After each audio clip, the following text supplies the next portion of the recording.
Welcome to another episode of Sneaks Rhymes in Life. I am your host, Lionel McDonald. So, special day, special weekend. A lot of special things have happened in the last little bit. I did share a little bit about my reaction to Wu Tang and their final show in Toronto as a collective. But the Wu Tang love and the Wu Tang fun continue as we have a very special date that just hit the calendar, August 1st, and that will celebrate 30 years. It's hard to believe 30 years of arguably one of the greatest albums we've ever seen by Raekwon the Chef. And not saying it's Raekwon's best album. In my opinion, it's the best Wu Tang album. And it may be one of the best albums we've ever got in hip hop history. Only built for Cuban Links. As you can see, for those that are watching on YouTube, it's also available on Apple and wherever else you get your podcasts. This is the purple tape. This is the tape that stood out amongst the rest. You know, Master Ace had his chrome or gold tape for I think it was Sitting on Chrome, and then Redman did his Dark Side album on a red tape. But in 95, August 1st, we got the purple tape. And it's infamously known as the purple tape because of its color. But it gave us so much more than just a unique color. So I'm going to take you through some of the pieces of the purple tape as we celebrate an incredible 30 years of this podcast. Excuse me, not this podcast, of this album. And this album changed so many things in the game of hip hop. So let's start off with its ranking. I actually got the shirt. We all know the Source was literally like the Bible of hip hop. And you went there to get your next featured artist. You went there to get the up and comer. You went to see the album review. You went to see what was the hot song that you had to put on your mixtape. But Source had a ranking, and the ranking went from 1 mic to 5 now. Really, no one ever got 1 mic. And we saw some 2s and 3s over time, and it was always debatable whether they got it right. So out the gate as the third Wu-Tang solo project after Method Man and Old Dirty had already dropped, Raekwon the Chef dropped the classic, Only Built for Cuban Links, 4.5 out of 5. This was later changed after many albums were reviewed and was given a full 5 out of 5. Now, 5 out of 5 is a absolute bona fide classic. And that is what Only Built for Cuban Links is. I have it on CD. I rocked the purple tape back in the day, and I even have it on vinyl as I have it as part of my amazing vinyl wall that my wife helped create for our house. But this is an incredible album, and we just need to share the story so people really understand how important it is. Now, first of all, how to get even to 30 years is something special on its own. But Wu-Tang was changing the culture when they debuted with their first single, and I want to say that was in early or late 92 with Method Man. But then when 36 Chambers dropped on November 9th of 1993, along with Midnight Marauders, it changed everything in hip hop. And for this, we have to celebrate and continue to give them their flowers. So what's unique about Only Built for Cuban Links, the purple tape? It's a cornerstone of mafioso rap. Now, we've had mafioso rap before. G-Rap is the godfather of all of it. But this took it to a whole new level and a whole new spectrum. It dropped, as I said earlier, on August 1st, 1995. So it's just now hit the 30-year mark. I'm here in Toronto recording this podcast where I live. And this album specifically came out Caravana Week, which is the biggest Caribbean festival outside the Caribbean and all of the world. Almost a million people in some years in the past, a million people have come to Toronto to celebrate their Caribbean culture, to celebrate with others. So the weekend continues. The parade was yesterday. The chill out was on Friday downtown. So many things have happened over the years. But I remember it's a special tie to even my lineage in my life, as I had just started at Foot Locker that week. The day that it came out was a Tuesday, and I had just was headed to work my second shift at Foot Locker. For those that know me, and I don't talk a lot about where I work, but I've just actually also crossed my 30-year lineage with the organization. So me and this album are extremely connected because I know where I was. I bought it in Scarborough Town Center, the old HMV that was downstairs. I had many friends, including Troy Phillips, that I went to high school with, that worked there. So I bought this purple tape there. Eventually, I bought it on CD, and only in recent years, more as decoration, but as I've gone back into vinyl, I have it now on vinyl. So it was a Tuesday. And I remember popping this tape in and walking around the mall and getting a feeling for this album. It was like, I already heard, Glaciers of Ice and Glaciers Are Nice and Criminology were one single, but that was the second single. The first single was Heaven or Hell. Now, it wasn't my favorite song, and it was on the Fresh soundtrack, but I knew these guys had something, and it was very interesting that after, we talk about Method Man really being the Michael Jackson of Wu Tang. He's by far the most popular. He is extremely good looking. He's in great shape. Ladies love him. Guys think he's something that you would aspire to be. So Method Man has it all going. Then maybe the most charismatic member of Wu-Tang being Old Dirty Bastard. So you've already had two amazing characters of the 9 Wu-Tang members going ahead. Ray had to do something special. Ray kind of looked like a teddy bear, some people have called it. I think it was in Pitchfork. That's what they actually classified it. But Ray had spit some of the most amazing bars on Wu-Tang, from Can It Be So Simple to what he did on Protect Your Neck. But what is unique about Ray, he approached it in a different way. And he partnered with, at one point, was his enemy before he had joined Wu-Tang, in Ghostface Killah. And two of them combined to help create this album, with RZA doing the soundtrack. He did it all himself. So what's unique about this album, there's no other Wu-Tang album that you have another member appear as much as Ghostface on this record. 12 of the 18 songs on Only Built for Cuban Links, Ghostface appears. Other members, including Inspector Deck, which drops a gem on Guillotine, Jizza, Method Man, RZA. We also got You God that's in, and we'll talk about a funny story about You God that's in on one of the tracks. We also got Massa Killa that shows up on it's actually Capadon, shows up on Ice Water, but then on his infamous verse when it comes to Ice Cream. So, and then we got someone outside the clan, which never really happened in a great extent. Now, hey, we know Method Man wanted to do his own thing, so he obviously connected with Mary J. Blige, which was outside the clan.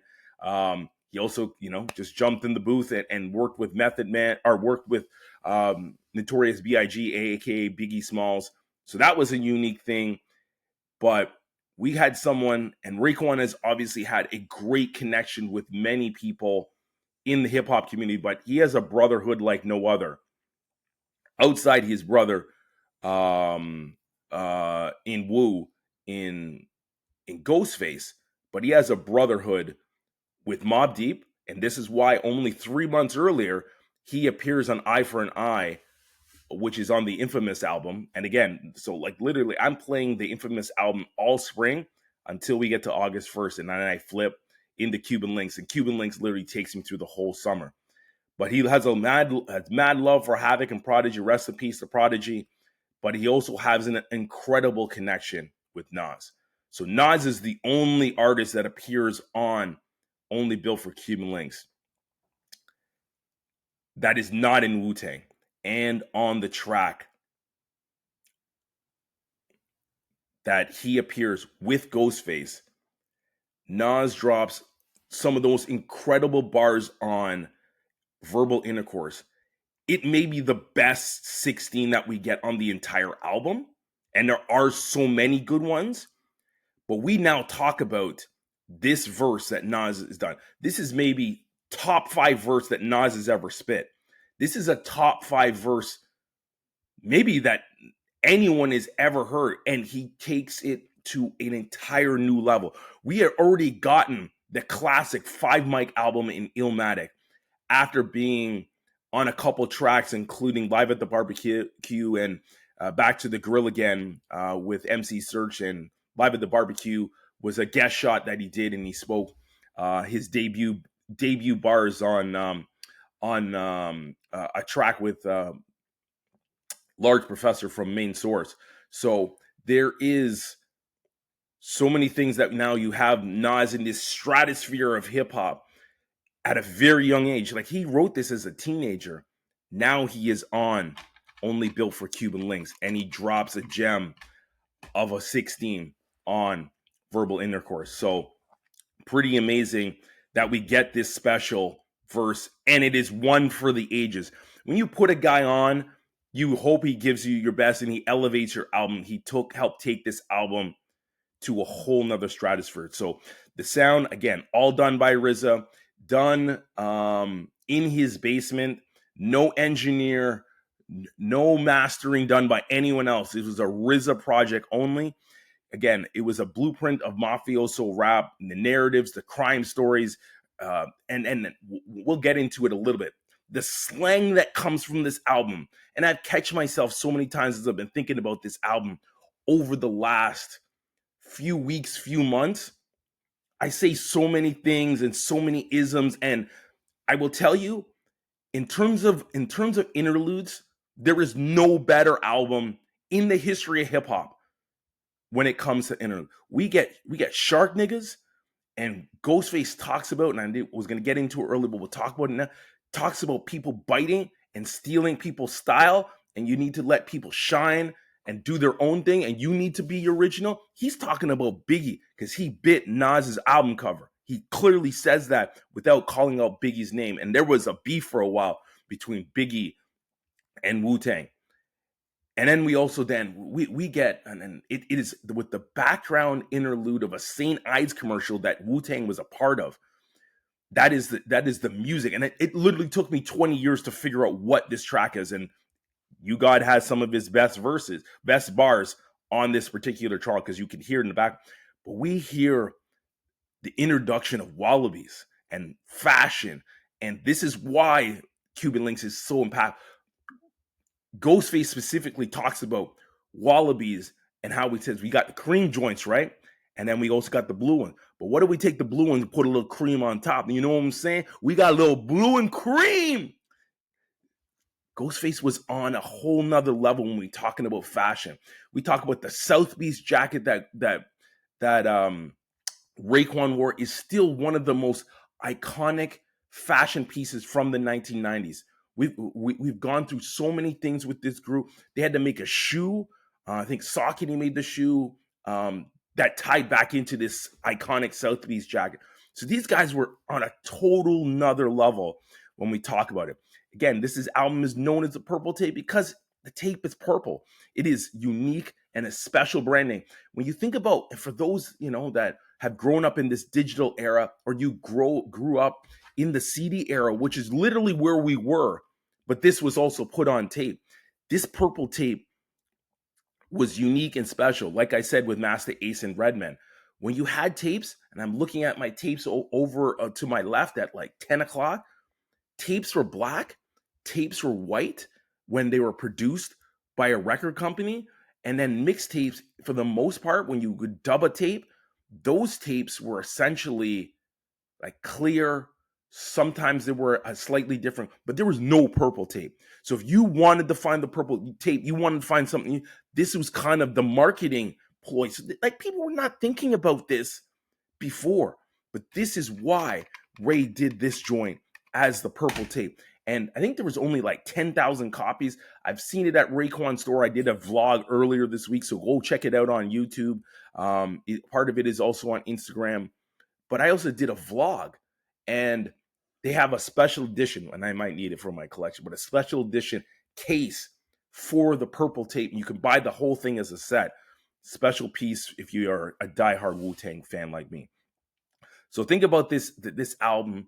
I worked at Scarborough Town Center when I bought it, Tuesday, August 1st. This is where my home store, and I've been with the company ever since. But you think about the standout cuts. We think of Heaven or Hell because it was the first one. Criminology and Glaciers of Ice were the two songs that were put together. And then we got Ice Cream, but the backside was one of Raekwon's standout cuts on the album. But when we talk about Raekwon as an artist, a lot of people think about track number 5, which is Incarcerated Scarfaces. So this is where he totally shined and totally took things to another level lyrically.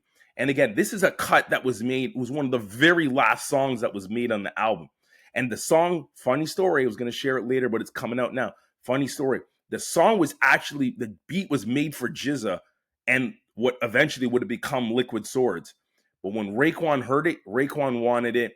He jumped on it and wrote after writing his 16, and there was no way RZA could decide that it was going to be part of anybody else's album. This had to be an album that belonged on Only Built for Cuban Links.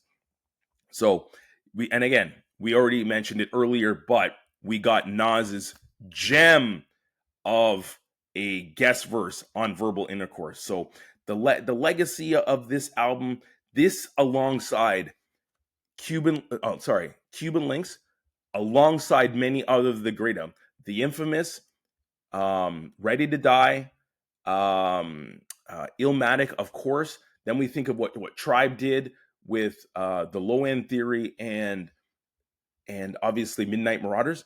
This is one of the greatest albums that we had in this period. GZA joins the party with an unbelievable performance. We'll have to do that later on in the year as we get to November, and that's around the time that we got Liquid Swords. And Liquid Swords, like Hell on Earth, it feels like you're going into winter. Cold World and many other tracks are unbelievable. Now, this is on the upper echelon of albums that came out in the first 5 years of 1990.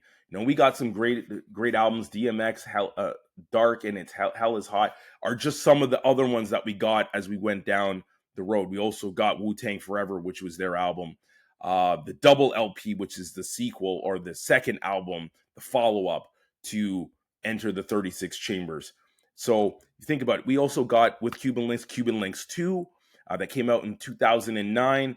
We also got other albums like Immobilarity. Sneakers is one of his greatest songs, and I love it. Obviously, as a sneakerhead, this is the Sneaks, Rhymes, and Life podcast.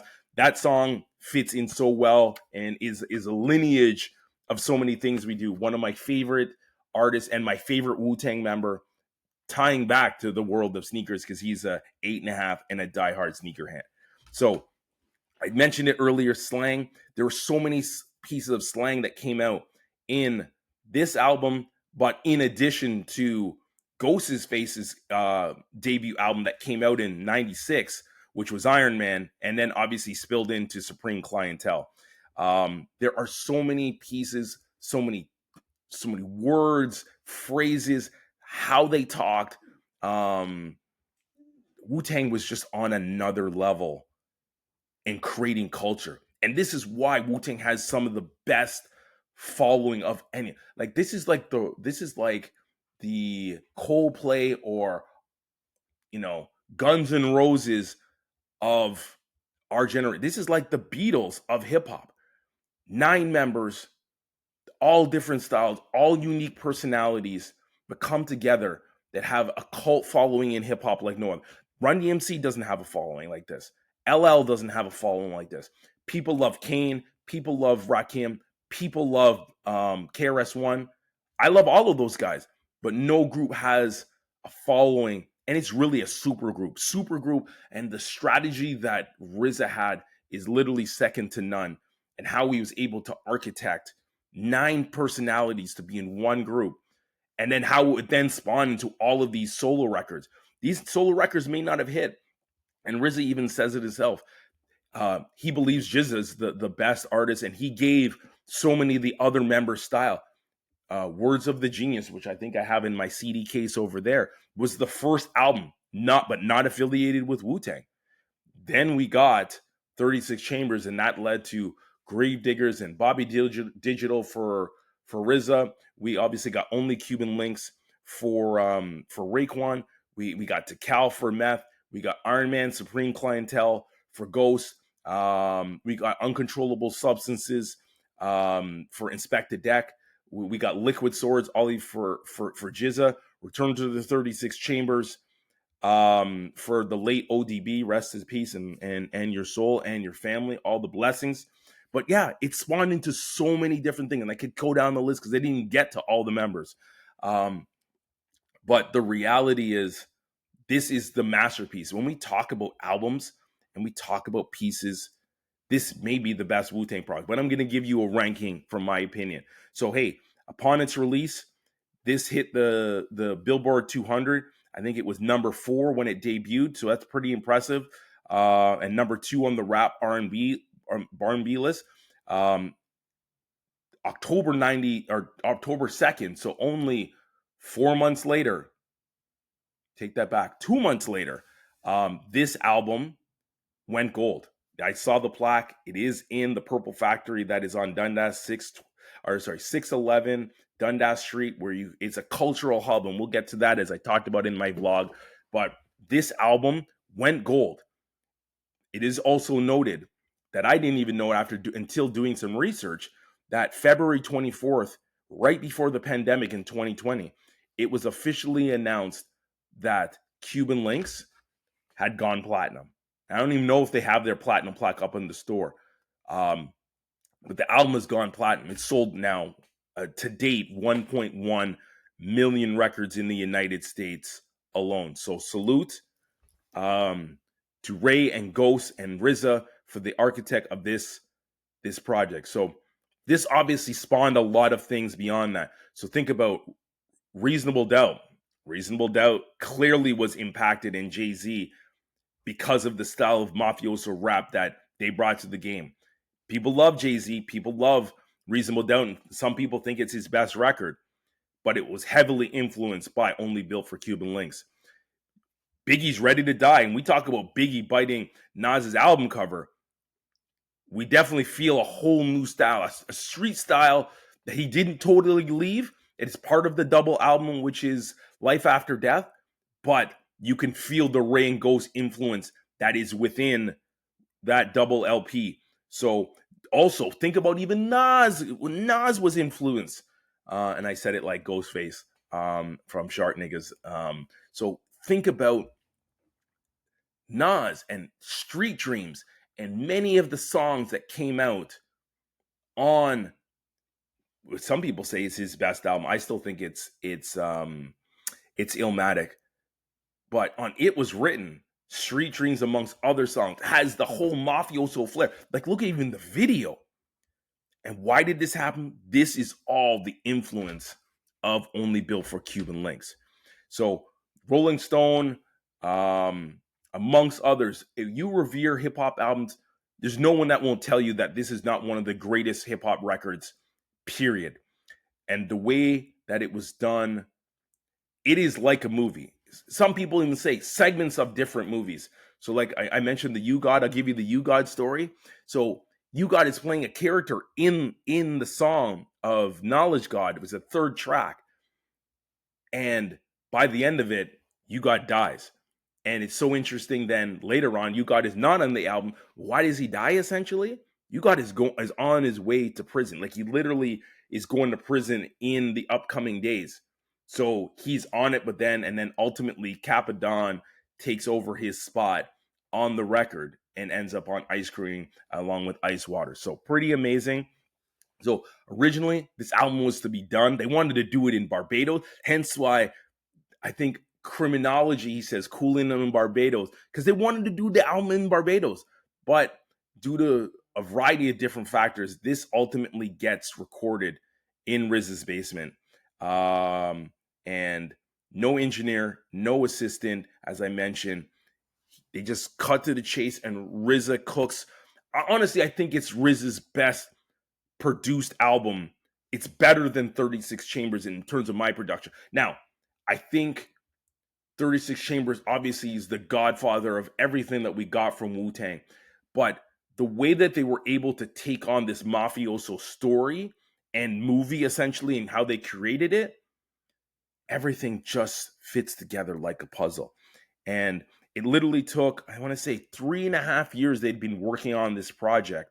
And parts of it were being put together, but ultimately it comes together as an absolute masterpiece on August 1st, 2000 or 1995. 2025 makes it 30 years. I remember 2015, I was buzzing literally almost in the same way that it hit 25 years. I remember thinking about, before this podcast even existed, it's 4 years old, in the middle of the pandemic, I'm sitting in the house and just thinking about that this, one of my favorite albums, and it is in my favorite albums.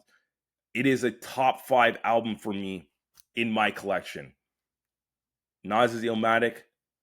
Tribe Called Quest has got 2 albums. The Low End Theory and Midnight Marauders. Mobb Deep's The Infamous. And I keep pulling it, keep showing you. Only Built for Cuban Links is the 5 spot. It's my favorite Wu-Tang project. So it's so interesting also that Ghost and Ray came together on this. They were enemies. They came from rival projects. They didn't even like each other when Wu-Tang was started, and that's come out in many stories. But the bond that they were able to create in the partnership is second to none. Having the two of them together on one record, they instantly became revered as one of the best hip-hop duos at that time. And now looking back 30 years, they still are.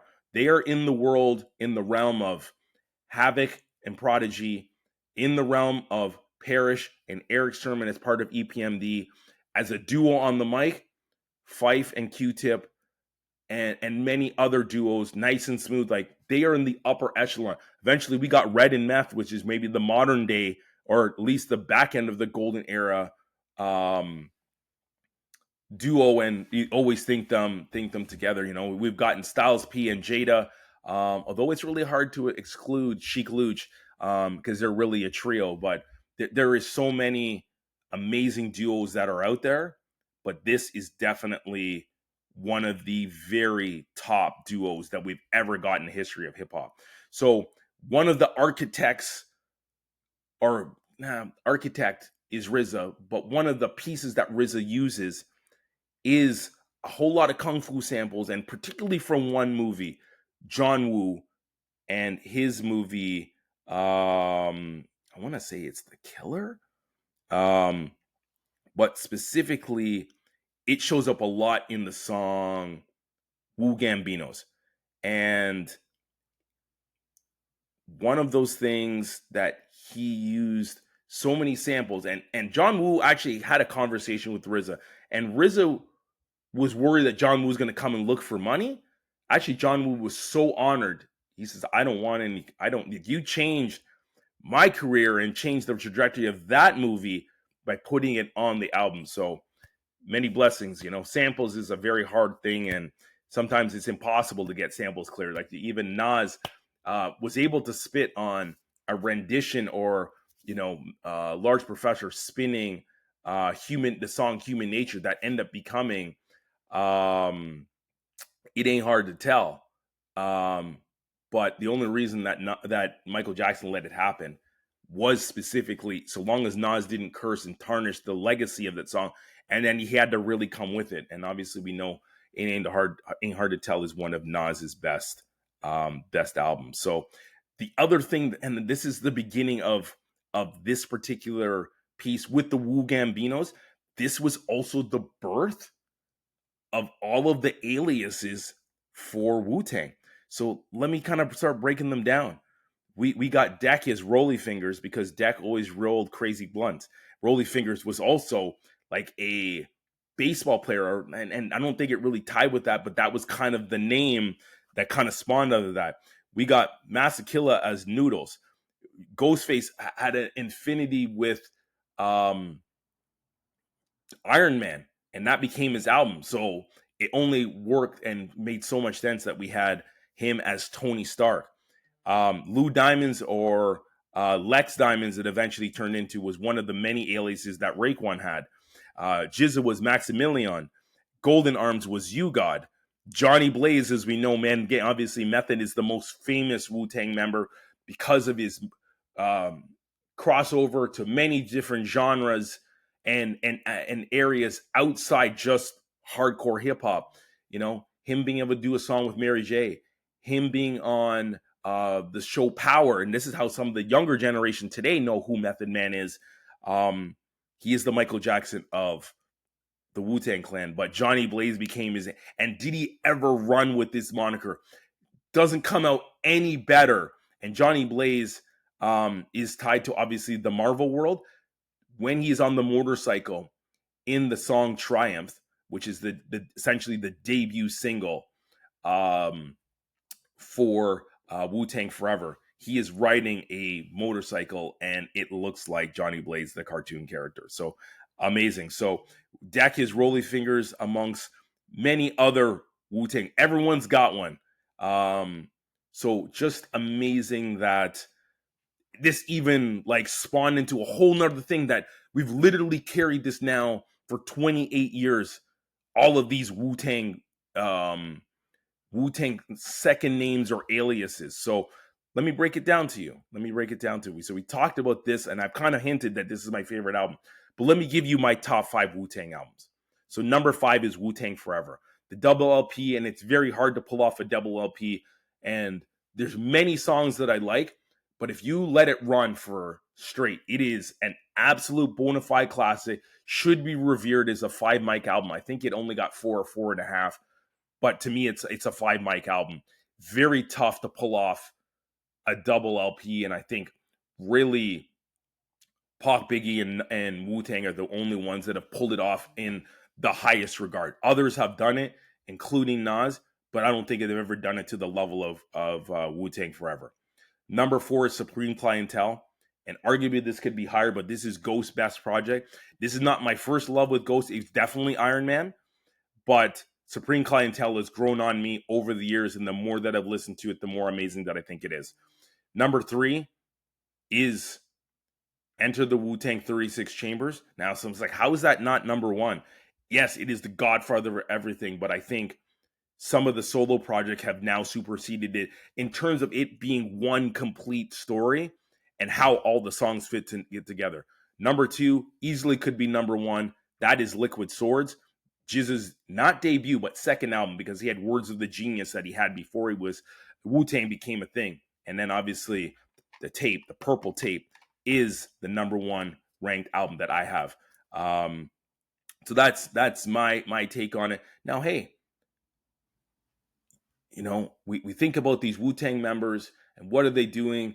We know that I've shared on a previous podcast. I want to say that is like episode 60 or 61. My reaction to the show that happened only 3 weeks ago, on July 14th, where it was the final chamber. We got the final Wu-Tang album. So Young Dirty Bastard took his father's place within the group, and does all his dad's verses. But we got all living 9 original Wu-Tang members minus Old Dirty Bastard, and his son is filling in. So it was a special time. And some of the artists are making new albums. Some of the artists like Jizza are like teaching at schools and teaching chess. But Raekwon is still making records, and he's in his 50s. I think he's like 53 or 54. Ghostface is still making records. So shout out to Nas and Mass Appeal. Nas is on an incredible run and an incredible venture this year that he is now he's announced that he has 7 projects that Mass Appeal Records are going to put out. We've already got the return of Slick Rick, which is really hard to believe that we actually got this record. But Emperor's New Clothes, which is the title of Raekwon's latest project, and we get Griselda back together. We get a track from Nas.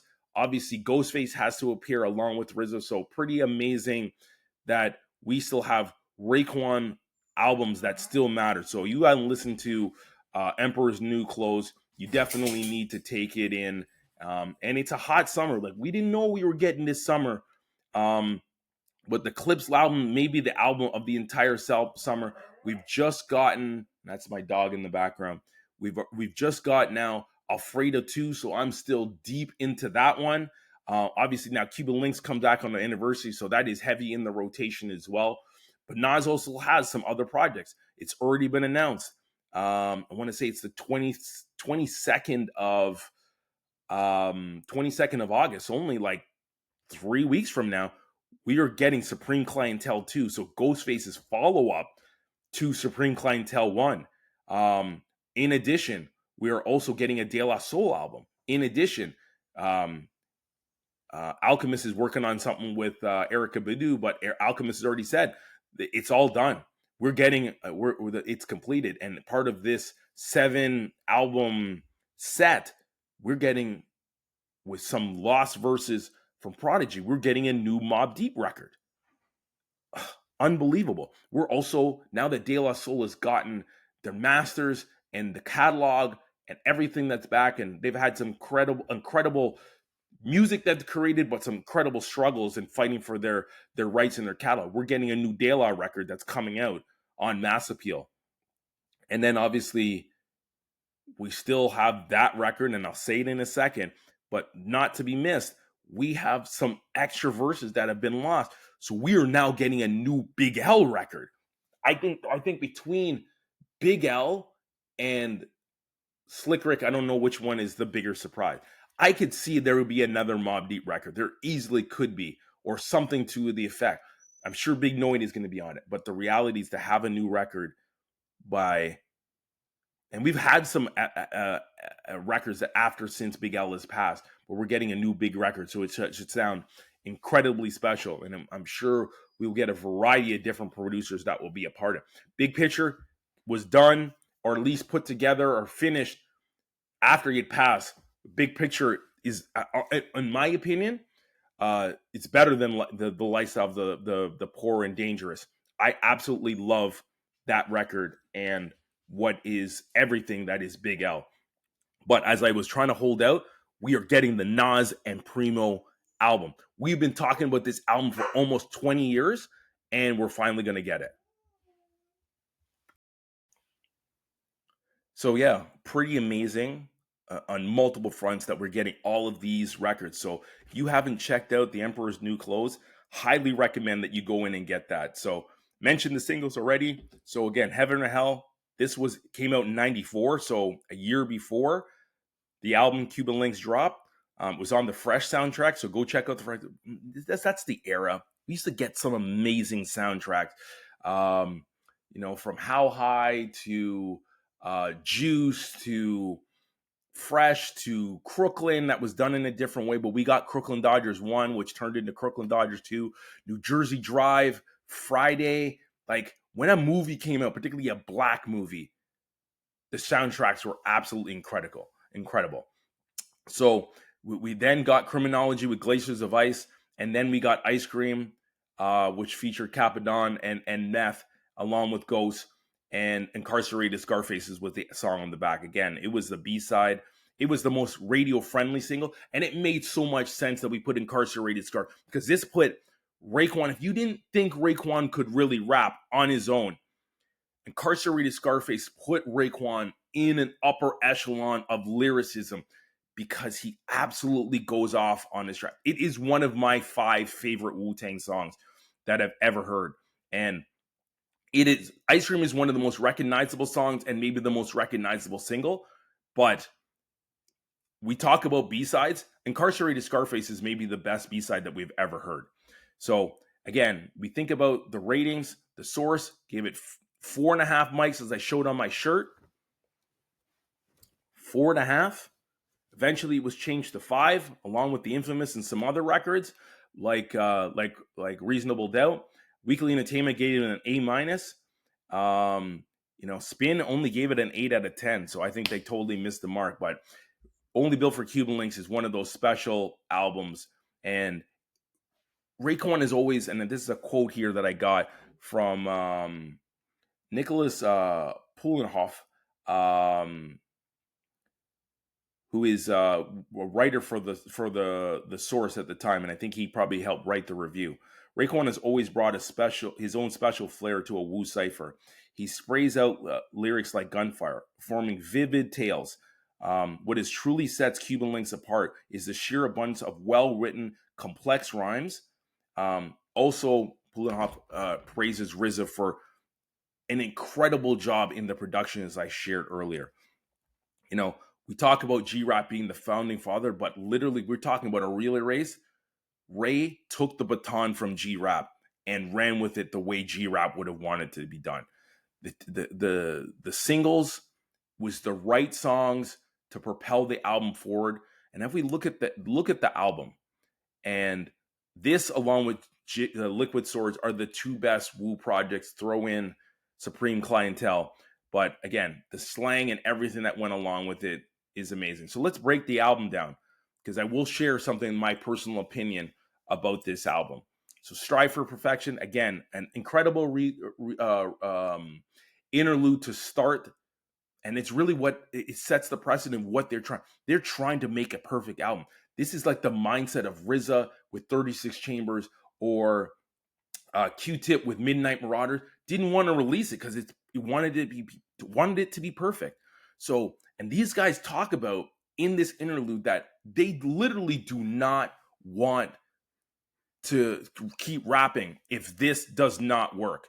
That is kind of the mentality. They're talking about how this album can set them up for not them, but also their generation to come, their kids, their significant others. So this is an important venture that you're putting this out into the atmosphere, and no one has heard the rest of the project, but they don't disappoint.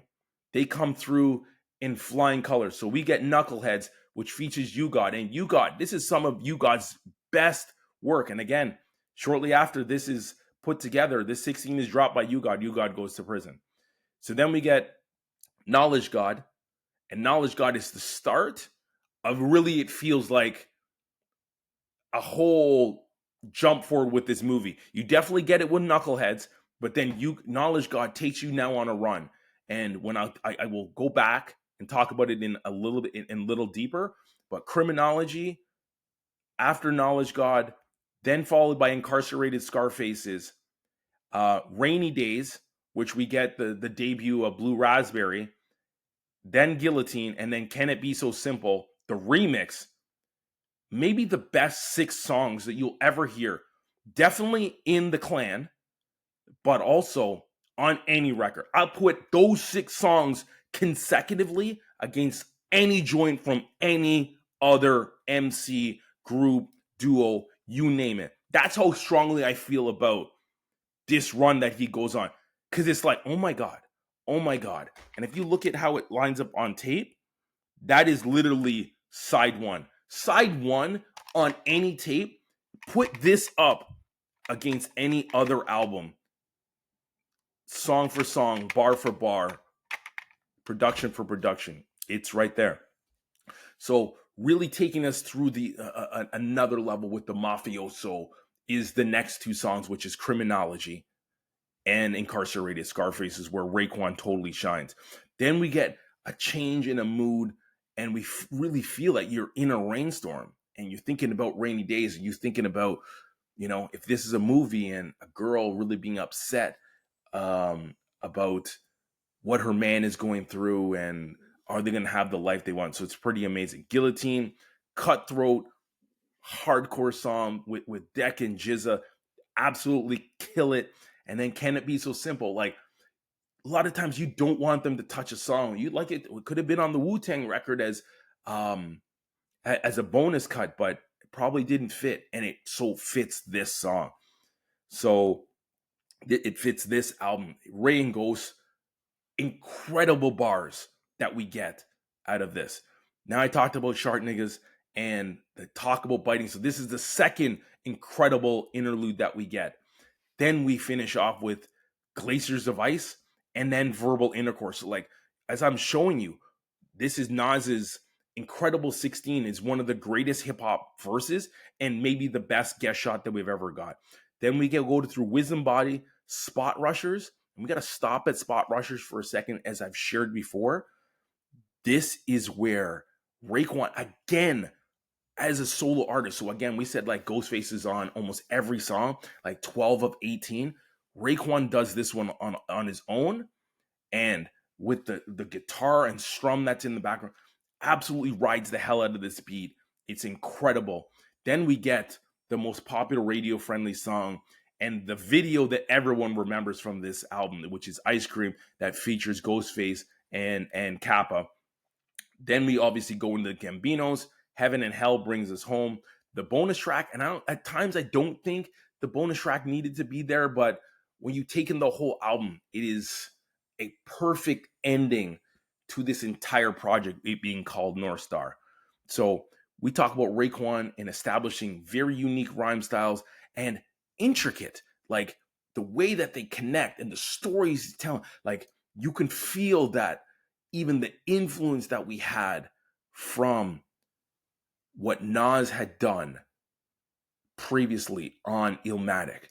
And I think particularly the song One Love, but specifically New York State of Mind, and literally painting a picture in your head of what someone is going through. This is why this album is so amazing. And the lyricism and the continuity for an album. It is, you don't really want to play one song. You just want to let the whole album play. So this is why this album is so incredibly special and is revered as one of the best hip hop albums ever. And in my opinion, the best Wu Tang project. Definitely the best solo one. And no disrespect to GZA, and I'll say it again, it is right there. 1A, 1B, call it what you want, because GZA does it and GZA does it his own way. But this is why this project is so special and so impactful. So thank you for listening. Thank you for taking in the purple tape. But I also want to remind you that Raekwon and his business and everything he's done since Only Built for Cuban Links is spawned off this one album. He has merchandise, which I'm wearing. I'm wearing a purple shirt for the purple tape, for the purple tape album. He has collaborated with a variety of other retailers and brands, including Diadora. This is actually a Raekwon Diadora sneaker. There's multiple things that he's done over his time. He's actually created the store. He had a love affair or a real strong connection with the city of Toronto and the Purple Factory at, again, as I mentioned earlier, 611 Dundas East in Toronto, heart of Toronto, in one of the toughest neighborhoods.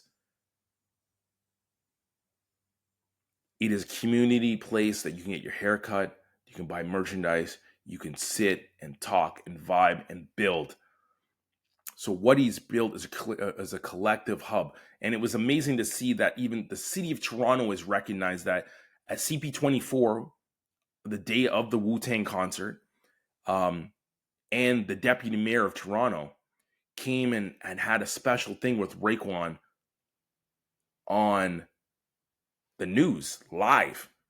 And Jamal McGlure is an ambassador for Scarborough and the city of Toronto, was there to celebrate and revere the importance and the impact of the purple tape. So it could have been any artist, but Raekwon, as someone from New York, has embraced Toronto as a second home, and how Toronto is turned and embraced in the area that is. It's Regent Park. It's one of the most challenging and underdeveloped areas, although it's had sprinkles of life over the last several years. It's one of the toughest neighborhoods, but Raekwon decided to put his roots there and give back to the community, and Raekwon will forever thankful. So shout out to Wu Tang, RZA for the mastermind plan. Shout out to Raekwon and Ghost and all the Wu Tang members that took part in this project. This was also, I mentioned Blue Raspberry, but this is also Capadonna's debut on a Wu Tang record, because he wasn't on 36 Chambers. Thank you to all the fans that have loved Wu Tang over the last 32 years and this album over the last 32. Thank you to everyone that listens to Sneaks, Rhymes, and Life. Hopefully you took away a nugget and you learned something about this. But this album, and this is why, beyond the music, I hold this album next to Enter the Wu Tang 36 Chambers as the most important album. This is number 2, 36 Chambers, The Godfather, number 1. But it gave us so much, from style to slang to aliases to stories that tie back to this record. We are truly grateful. And this is why we have to hold some of our gems in the highest regard. You can listen to this digitally. You can listen on tape, on vinyl, and on CD as I have in my hand. But this album that we call the Purple Tape is like no other. Thank you for listening. This is Sneaks, Rhymes, and Life. I am Lionel McDonald, talking to everything Raekwon and the Purple Tape. 30 years is something special. Thank you for listening. We out.